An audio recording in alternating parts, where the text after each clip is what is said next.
এ বনু, হে, এক বোতল মদ এই শাক ভাজা দিয়ে খাওয়া কম কথা হবে নাকি? হ্যাঁ, মুই ধর মাছ মাংস ছাড়া মদেই না খাং। আরে এই টাইমটা শাক ভাজা দিয়েই গেলেক না, সন্ধ্যেবেলা আলা হবে এলা।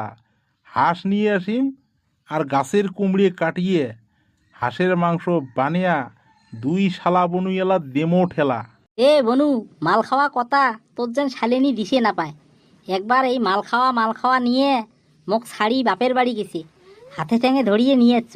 ভাইরে, শ্বশুরে আসেরে না দেয় উইয়ের বেটিক সংসার করে, তাও শ্বশুরের ঠ্যাঙাত ধরিয়ে নিয়ে এসছ। তাই কয়া আসছ আজের থাকি আর মদ ভাং কিচ্ছু না খাং। এটাই আসিয়ে নুকি চুড়ে করি তো খাইয়াই আসং, না খালি যে ভাই থাকি রে না পাং। আরে তুই ভয় না করিস, খা। তোর বেচ্ছোয়াক মুই কি কোয়া নাগে কয়া আসং, মোর লগত খালে তোর বেচ্ছোয়া কিছু কবার নয়। কিন্তু তুই যে সারাদিন খায়া থাকিস, এটাই তো হইছে কথা।